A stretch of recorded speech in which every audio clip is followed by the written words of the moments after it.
Good morning, good afternoon, and good evening, everybody. This is Dylan with Tucson Future Classics. And that is our 2023 dual motor, long range Hyundai Ioniq 6.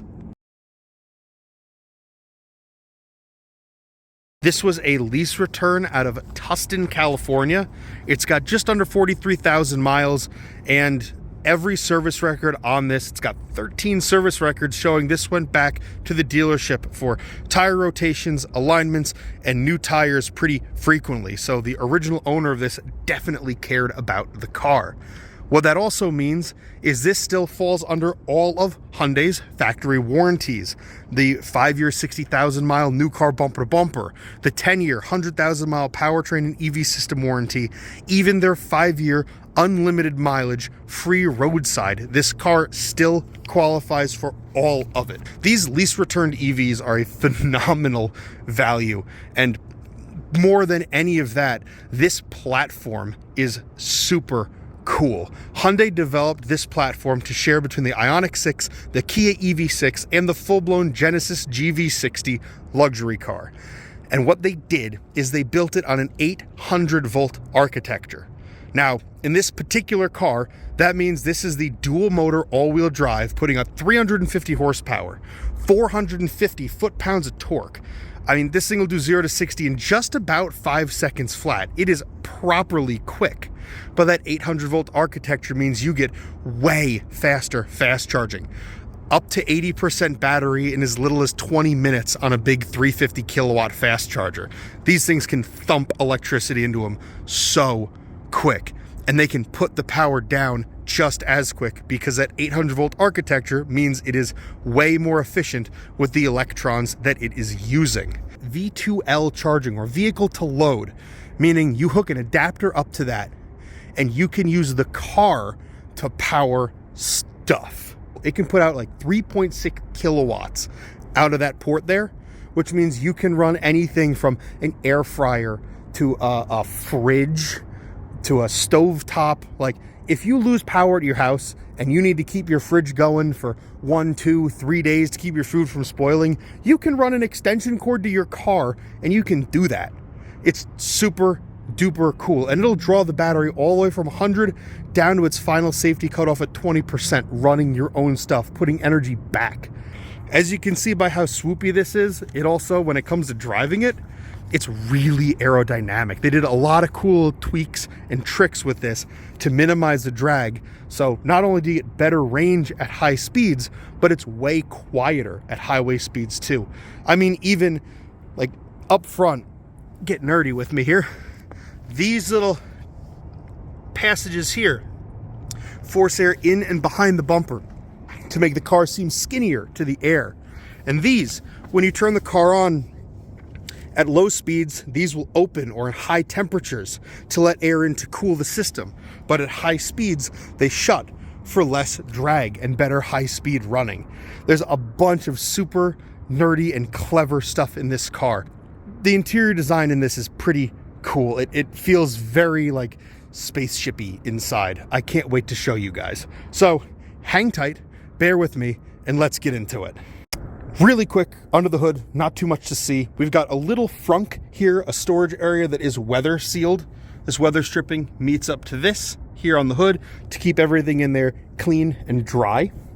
Over here, you've got your fuse box, your 12-volt accessory battery, and your brake fluid reservoir. This here is your coolant for the EV drive units and the liquid-cooled battery packs, and that is going to be your washer fluid reservoir. Simple and straightforward under here. Before I even make it to the trunk, one cool thing to point out, just lots of neat design touches on this. This is clear smoked plastic, just like all those cool 90s see-through electronics we used to have. Just really neat touch on this thing. So popping the powered trunk, back to what I'm supposed to be showing you, you've got a pretty deep trunk, and even though it's pretty steeply sloped, that opening is really wide given the profile of the car. The trunk is pretty standard fare. It's deep and it's long, and you've got pull to release levers here and here to drop those back seats for even bigger stuff. Rotating the camera out, You've got the little mesh grocery bag here to keep small things from rolling around, even has a zippered pocket for really tiny stuff. And if I lift this up and out of the way, you'll see the Hyundai tire mobility kit down in there. That has an inflator, some fix-a-flat goo, and the tow hook. When you get close and the car unlocks, it presents its door handles to you for you to climb on in. Now here in the back seat, it's a pretty good place to be. Deep seats that lean back just a little bit for comfort, and you've got your own vents, USB-C fast chargers, a little community storage pocket down there, maybe good for putting a phone in while it's charging. You've got mesh baskets behind the driver and passenger seats. These aluminum speaker grills that are up front as well look really nice. You've got a pocket down there with a cutout for a water bottle and a little recessed area here that is backlit when it's dark out. You also have the obligatory center console armrest with cup holders, and down below you've got those dots mark where the child seat anchors are on the bottom, and up top the tether anchor points are behind all three seats. Spinning the camera around really quick, I am 6'1", 260 pounds, so I am not a small dude. And this is where I sit to drive this car. I have got so much room for activities back here. Again, these seats kind of sit you down and lean you back. So even with that steeply sloping roofline, I've got headroom. It's a really, really comfy place to be. In the cockpit of the Ioniq 6.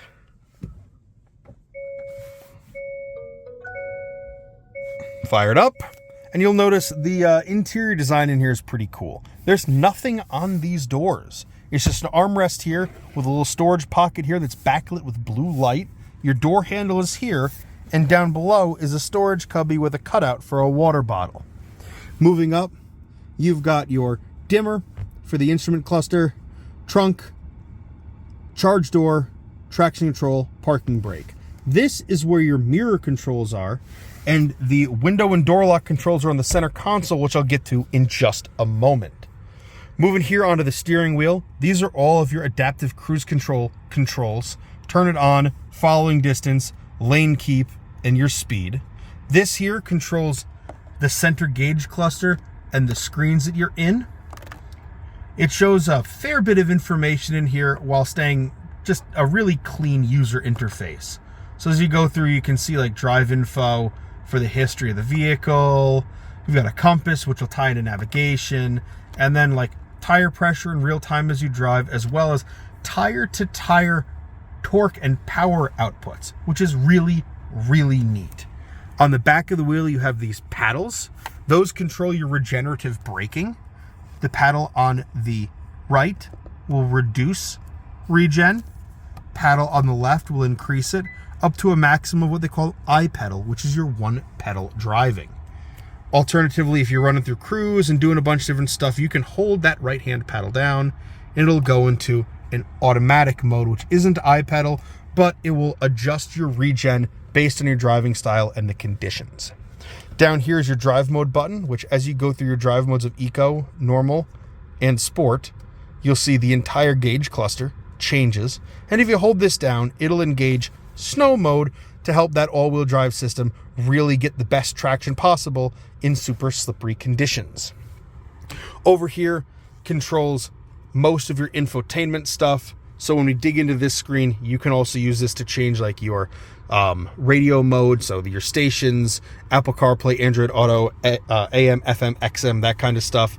Voice commands for the car, volume up and down, and this will change your pages, hang up a phone call, and you can set a preferred screen to default to, which is pretty neat. One other notable thing, this does have automatic headlights with the option of automatic high beams, so you can just kind of set it and forget it and let the car do the work for you. Down here is your gear shifter. So forward is drive, middle is neutral, back is reverse, and that puts you in park. When you kick it into reverse, you get a backup camera and the full suite of sensors. So we'll go back in park real quick. Taking you on to the center screen. Really nice responsive touchscreen with a ton of options and like menus, apps. You could do so much stuff in here. Like just a few neat things you don't see in a lot of other cars. HD radio data.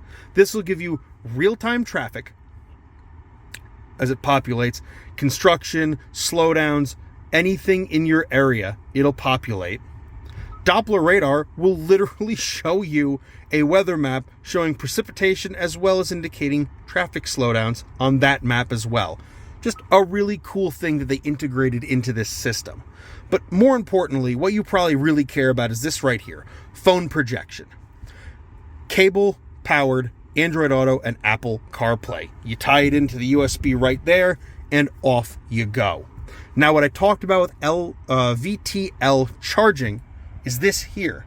This will allow you to turn on vehicle to load, and you can set 80, 70, 60, all the way down to 20% how much you want to draw the battery down while powering other stuff. You can also change your charge times to take advantage of on-peak and off-peak electricity. Climate controls are way more in-depth up here, but they are also copied down here so you can run this without playing with the screen up here. Like every EV, I recommend you set it the temperature you want, set it to auto, and just let it go. You can even have the heated and cooled seats run automatically to help heat you instead of the whole car because it's more electrically efficient. Very, very cool stuff. You've got your map here, full live map. You can zoom it way the heck in, way the heck out. It has all sorts of waypoints, shows charging. It'll share EV range in real time with a little displayed circle there showing as far as you could make it on your current state of charge. And you can also hotkey map, nav, media, all of it right there. Very, very intuitive. Down here, this is a wireless fast charger. So whack your phone down there, and if your phone can wirelessly fast charge, this will light up showing its state of charge. Got two cup holders here.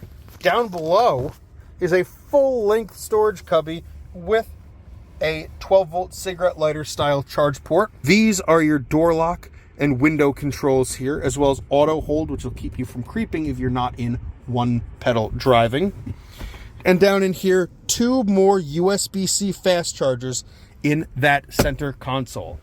Moving on to the glove box, pretty deep glove box, and all the books are still in there, wrapped in their original plastic, which is pretty nice. And you can see, again, that aluminum speaker grill, and just these perforated leather seats are really, really nice. The interior on this thing is done super cool. And even you get your usual mirrors here, and the lights for these can either run with the mirror or you can have them turned on their own, as well as in this bezel here. If you just tap, your map light will turn on. Garage door or gate controls here on the auto dimming rear view mirror. There's a lot to go over, but that's a quick rundown. You got to get in this thing and play with all the buttons for yourself. Let's go drive.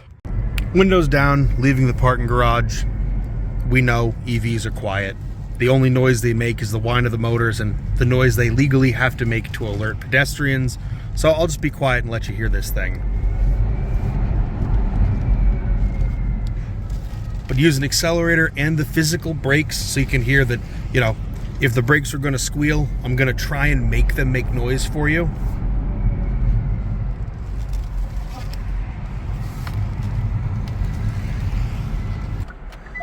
Knock it into reverse.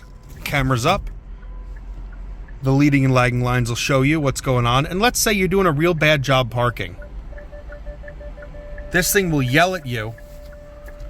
You'll see the sonar work, and it'll warn you that, hey, there's a car you're about to hit, and it won't let you do that.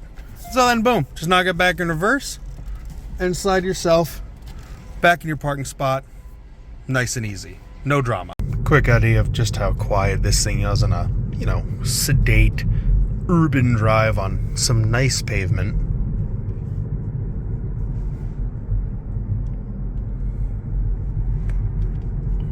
Again, I've said it before, but I'll say it again. This is a pretty spectacularly nice place to be. But let's get this thing up to some real speed and do an acceleration and braking test for you guys. So hang tight. As soon as we have an empty frontage road, we're going to do that 0 to 50 to 0, full acceleration and full ABS braking test to show you all that there is nothing hiding in the suspension or braking system. Let's see what this thing can do. 3, 2, 1, go.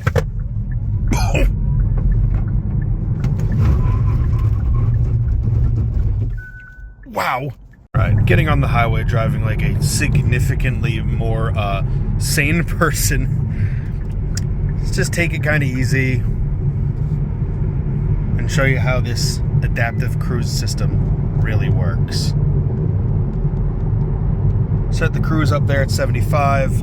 I've got the following distance dialed in, and as soon as I get into a main lane, I can hit that steering wheel button. You'll see, boom, little green light lights up. We're locked in. Now watch what happens with this Audi.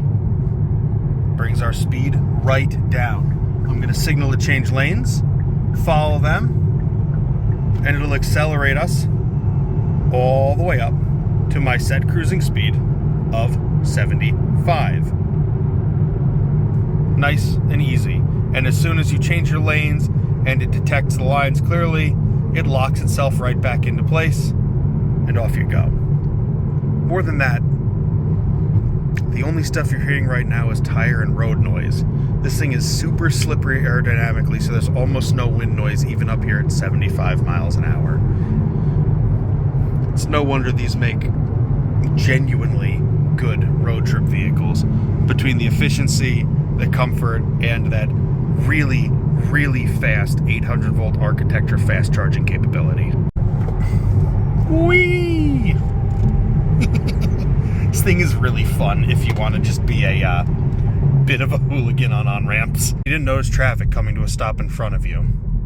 This system will detect it if you have that smart cruise on, and it'll bring you down to a full stop, even using the actual brakes, not just regen, to a panic stop. Now, while I definitely do not condone trusting this to do anything on its own and my foot is over the brake pedal, nice to know that if, let's say, you're more up in your own head than out on the road on any given day, you do have a bit of a safety net there. And last test of the suspension and the chassis here on some pretty rough municipal, like residential roads. And just take a listen as it goes over everything. I'll do windows down right now. Turn around and go back windows up, show you just how quiet this thing is when you shut the windows too. Especially with there being nothing else to listen to, not having the hum of a internal combustion engine rumbling away in front of you.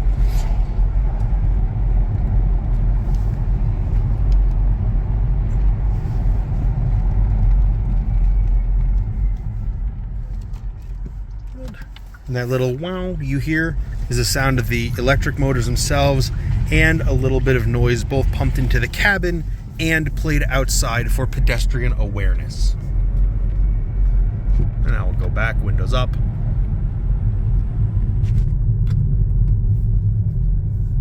And actually,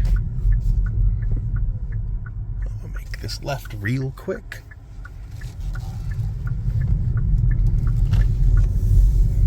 But got a manhole cover here on the left. Bounce over that. And even a speed bump at a little too quick. Very well composed. Just like that, we are back at our own little lot and parked in EV row with some of this Ioniq 6's electrified brethren. Now, if you've liked what you've seen and you want to see and learn more, go to our website, TucsonFutureClassics.com.